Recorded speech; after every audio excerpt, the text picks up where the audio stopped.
ఎన్నో రకాలుగా నీ భయము ప్రజలందరి మీద పని చేసింది. ఎంత అవివేక పని చేసావు.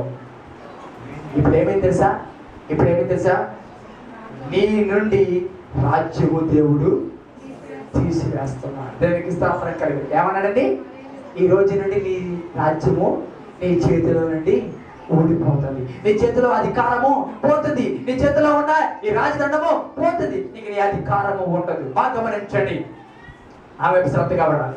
ఇప్పుడు అసలు వాక్యంలోకి వచ్చాం, నా వైపు శ్రద్ధగా చూడాలి. ఓకే, ఇప్పుడు సౌలు చెప్పిస్తున్నాడు ఏమంటే, ఈ రోజు మొదలుగా నీకు రాజ్యాధికారము ఉండదు, నీ రాజదండం నీ దగ్గర నుంచి పోతుంది, అధికారం ని విడిచిపెట్టి పోతుంది, ఇక నువ్వు సౌలు, నువ్వు రాజుగా పనికి రావు. ఓకే, మంచిది. ఇప్పుడు సౌలు పోస్ట్ ఖాళీ అవుతుంది, అంతే కదా? చెప్పండి. ఇప్పుడు సౌలు పోస్టు ఖాళీ అవుతుంది. ఇప్పుడు సౌలు పోస్ట్ ఖాళీ అవుతుందంటే ఇశ్రాయేలుకి రాజు లేకుండా పోతాడు. ఇప్పుడు ఇశ్రాయేలుకి రాజు కావాలి, అంతే కదా? ఇశ్రాయేలుకి రాజు కావాలి. ఒక ఎమ్మెల్యే ఎక్కడ నెగ్గాడు అనుకోండి, నెగ్గినప్పుడు ఆ యొక్క అధికారంలో ఉన్నప్పుడు అతడు చనిపోయాడు అనుకోండి, ఏం చేస్తారు తెలుసా? మళ్ళా అక్కడ ఎలక్షన్ పెడతారు, అక్కడ మళ్ళా ఇంకొకరిని నియమించమని అడుగుతారు. అక్కడ ప్రజల యొక్క అభిష్ట మేరకు ఎవరైతే నెగ్గుతారో మళ్ళా ఆ స్థానంలో ఇతను వెళ్ళి నిలబెడతాడు. ఇప్పుడు సమూయేలు ఏమన్నాడంటే, సౌల నీ దగ్గర నుంచి అధికారం పోతుంది, రాజు అనే స్థితి నీ దగ్గర నుంచి పోతుంది అని చెప్పినప్పుడు, ఇప్పుడు సౌలు యొక్క ఆ స్థానంలో మరొక వ్యక్తి చెప్పండి రావాలి. సౌలు యొక్క స్థానంలోకి మరొక వ్యక్తి చెప్పండి ఇప్పుడు రావాలి. సౌలు యొక్క అధికారం చలాయించడానికి, సౌలు పక్షముగా సౌలు తర్వాత ఇశ్రాయేలు నడిపించడానికి ఒక అధికారి, ఒక రాజు అవసరము. దాని గురించి దేవుడి అన్వేషణ అనేది చెప్పండి మరలా ప్రారంభించాడు. అందుకే మనం చదువుకున్న వాక్య భాగం, యెహోవా తన చిత్తానుసారమైన మనస్సు గల ఒకరిని కనుగొన్నాడు. దానికి స్తోత్రం చెప్తామండి. హల్లెలూయా. కడిగి చెప్తాం హల్లెలూయా. నాతో పాటు చెప్పండి, యెహోవా తన చిత్తానుసారమైన మనస్సు గల ఒకరిని కనుగొని ఉన్నాడు. మళ్ళీ చెప్పండి, యెహోవా తన చిత్తానుసారమైన మనస్సు గల ఒకరిని కనుగొని ఉన్నాడు.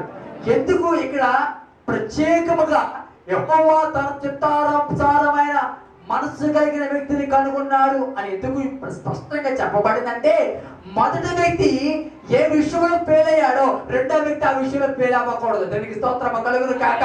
మొదటి వ్యక్తి ఎలాగైతే లోబడకుండా, మొదటి వ్యక్తి ఏ రకంగా అవివేకపు పని చేశాడో అటువంటి అవివేక పని రెండో వ్యక్తి చేయకూడదు. మొదటి వ్యక్తి దేవుడి చిత్తానుసారంగా లేడు కాబట్టి ఇప్పుడు దేవుడు చెప్తున్న మాట ఏంటంటే, యెహోవా తనకు చిత్తానుసారమైన మనస్సు గల వ్యక్తిని కనుగొన్నాడు. దానికి స్తోత్రం కలుగును కాక. అందరూ చెప్తామండి హల్లెలూయా, హల్లెలూయా. అంటే ఇప్పుడు సౌలు విడిచిపెట్టిన పనిని దావీదు కొనసాగించడానికి, సౌలు విడిచిపెట్టిన పనిని మరొక వ్యక్తి కొనసాగించడానికి, సౌలు విడిచిపెట్టిన అధికారమును మరొకరు కొనసాగించడానికి, సౌలు విడిచిపెట్టిన ఆ యొక్క పరిపాలన మరొకరు కొనసాగించడానికి దేవుడు అన్వేషణ ప్రారంభించాడు. అందుకే ఇక్కడ యెహోవా అంటాడు తన చిత్తానుసారమైన మనసు. దేవుడు ఆ సమయంలో ఎవరి గురించి తన అన్వేషణ చేశాడంటే, తన చిత్తానుసారమైన చెప్పండి వ్యక్తి కోసం, తన చిత్తాన్ని కనుగొని, తన చిత్తానికి అనుగుణంగా, తన చిత్తాన్ని నెరవేర్చేవాడిగా ఎవరైతే ఉంటారో అటువంటి వ్యక్తి కోసం అన్వేషణ జరిగింది. మొదటి వ్యక్తి దేవుడి చిత్తానుసారమైన వ్యక్తి కాదు, దేవుడి చిత్తానుసారంగా నడిచిన వ్యక్తి కాదు, దేవుడికి ఇష్టమైన రీతిగా నడిచిన వ్యక్తి కాదు, దేవుడి పక్షంగా అవివేకపు పని చేసిన వ్యక్తి. దేవునికి స్తోత్రము కలుగును కాక. అందుకే దేవుడు తన చిత్తానుసారమైన, బాగా గమనించండి ప్రియ సహోదరి సహోదరుల, ఈ రోజు వరకు కూడా దేవుడు తన చిత్తానుసారమైన వ్యక్తి కోసము ఎదురు చూస్తూ ఉన్నాడు. దానికి స్తోత్రం కలుగును కాక. ఈ రోజు వరకు కూడా దేవుడు తన చిత్తానుసారమైన వ్యక్తి కోసం చూస్తున్నాడు. ప్రజలు అమాయకులు అయిపోయారు, ప్రజలు రాజుని పరిస్థితి అయిపోతుంది. ఓకే, సౌలుని తీసేయమన్న దేవుడే ఇప్పుడు సౌలు స్థానంలో పెట్టే బాధ్యత కూడా చెప్పండి ఆయనదే. సౌలును నియమించిన వాడు తీసేశాడు, ఇప్పుడు సౌలు స్థానాన్ని ఫిలప్ చేసే బాధ్యత కూడా చెప్పండి ఆయనదే. ఎందుకంటే మాకు రాజు కావాలన్నప్పుడు సౌలు నియమించి, ఇగో ఇతనే మీకు రాజు, ఇతను మీరు కోరుకున్న రాజుని పరిచయం చేశాడు. ఇప్పుడు సౌలు నీ రాజ్యం పోతుంది అని చెప్పాడు. మరి ఆ సౌలు తప్పించినప్పుడు ఆ సౌలు స్థానంలో మరొక వ్యక్తిని చూశాడు, ఎవరు అని చూశాడు. అప్పుడు అందరిలోనూ, అక్కడ ఉన్న జనాంగం అందరిలోనూ కూడా దేవుడు చిత్తానుసారం వ్యక్తిగా ఎవరు కనపడ్డారంటే దావీదు కనపడ్డాడు. దేవునికి స్తోత్రం చెప్తామండి. హల్లెలూయా. ఎక్కడికి చెప్తాము? హల్లెలూయా. అంత చెప్తాము. హల్లెలూయా. యెహోవా తన చిత్తానుసారమైన వ్యక్తి కోసం అన్వేషణ చేస్తున్నారు. ఎందుకంటే పని ఆగిపోయింది. చెప్పండి చెప్పండి. పని ఆగిపోయింది. ఇప్పుడు ఆ పని మరలా పునఃప్రారంభించబడాలి. ఆ పని మరలా అక్కడితో ఆగిపోకూడదు. అది కొనసాగించబడాలి అంటే యెహోవా తన చిత్తానుసారమైన వ్యక్తి కోసం ఎదురు చూస్తున్నారు. ఈరోజు ప్రియ సహోదరుడా, దేవుడు పని చేయడానికి దేవుడు తన చిత్తానుసారమైన వ్యక్తి కోసం అన్వేషణ చేస్తున్నాడు. ప్రతి గ్రామం, ప్రతి ఇల్లు, ప్రతి వ్యక్తిని చూస్తున్నాడు. తన చిత్తానుసారమైన వ్యక్తులు కనబడతారేమో అని. మొదటి వారు విడిచిపెట్టిన పనిని ఇప్పుడు కొనసాగించే వ్యక్తులు కావాలి. దానికి స్తోత్రం చెప్తామండి. హల్లెలూయా. ఎక్కడికి చెప్తాం? హల్లెలూయా. ఎంతమందికి అర్థమవుతుందండి? ఎంతమందికి అర్థమవుతుంది? స్పష్టంగా అర్థమవుతుందా? అర్థమవుతున్న విధంగా చేతులు ఎత్తండి. అర్థమవుతున్న వాళ్ళు చేతులు ఎత్తండి. అంతే కాకపోతే గొడవ లేదు. అర్థమవుతుందంటే మాత్రం చేతులు స్తోత్రం చెల్లించండి. చెల్లించండి. హల్లెలూయా. హల్లెలూయా.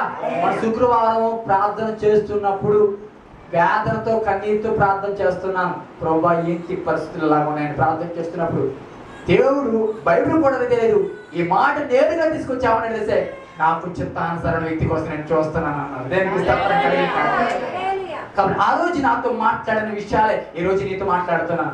దేవుడు ఈ రోజు నేను చూస్తుంది నీ యొక్క డిగ్రీస్ కాదు కానీ, దేవుడు నేను చూస్తుంది నీ క్వాలిఫికేషన్ కాదు కానీ, దేవుడు నేను చూస్తుంది నువ్వు ఏ తెగకి చెందినవాడు కానీ, లేకపోతే దేవుడు ఈ రోజు నువ్వు చూస్తుంది ఏ కులానికి చెందినవాడు, రంగా నలుపా లేకపోతే ఎరుపా లేకపోతే ఇంకొక రంగాన్ని దేవుడు చూస్తున్నది కానీ, దేవుడు చూస్తున్నది ఎవరి కోసమో తెలుసా? ఆయన చిత్తానుసారమైన చెప్పండి వ్యక్తి కోసం. ఆయన చిత్తానుసారమైన వ్యక్తి కావాలి. ఈరోజు ఆయన చిత్తానుసారమైన వ్యక్తి కావాలి. అదే దేవుడు అన్వేషిస్తున్నాడు. ఎందుకంటే ఒకప్పుడు బాగా చేస్తాననుకోడు, ఈ రోజు మోసం చేశాడు. బాగా ఉంటాడనుకున్న వాళ్ళు ఈ రోజు పడిపోయాడు. బాగా చేస్తాడు పర్వాలేదే అనుకున్న ఈ రోజు సౌలు అవివేకము పనిచేసి నిలబడ్డాడు. ఇప్పుడు ఆ స్థానాన్ని పూరించడానికి దేవుడు తన అన్వేషణ ప్రారంభించాడు. దానికి స్తోత్రం కలిగింది కాక. మొట్టమొదటిగా ఇశ్రాయేలు నా ప్రజలు అనుకున్నాడు, ఇశ్రాయేలు నా సొత్తు అనుకున్నాడు, ఇశ్రాయేలు నా ఆస్తి అనుకున్నాడు, ఇశ్రాయేలు నా ప్రజలను ఎంతో సంతోషించాడు. అటువంటి ఇశ్రాయేలు ఏం చేశారంటే దేవుడికి అవమానకరంగా జీవించారు. అటువంటి ఇశ్రాయేలు దేవుడికి దుఃఖకరంగా జీవించారు. అటువంటి ఇశ్రాయేలు దేవుడికి అఘోరంగా బ్రతికారు. కానీ ఈ రోజు ఆ ఇశ్రాయేలు విడిచిపెట్టేసిన పని, ఆ ఇశ్రాయేలు ద్వారా వచ్చిన అగౌరవాన్ని, ఇశ్రాయేలు ద్వారా వచ్చిన అవమానాన్ని దేవుడు తీసివేయడానికి మరలా నేటి ఇశ్రాయేలు దేవుడు మళ్ళీ ఏర్పాటు చేసుకున్నాడు. ఈ రోజు ఆ ఇశ్రాయేలు చేయకూడని పని ఈ రోజు మన ద్వారా దేవుడు తన నమామయంగా జరిగించులాగిన ఆయన ఎదురు చూస్తున్నాడు. అందరూ చెప్తాం హల్లెలూయా. చెప్తాం హల్లెలూయా. వారు విడిచిపెట్టిన పనిని ఈ రోజు దేవుడు మన ద్వారా చెప్పండి జరిగించడానికి ఇష్టపడుతున్నాడు.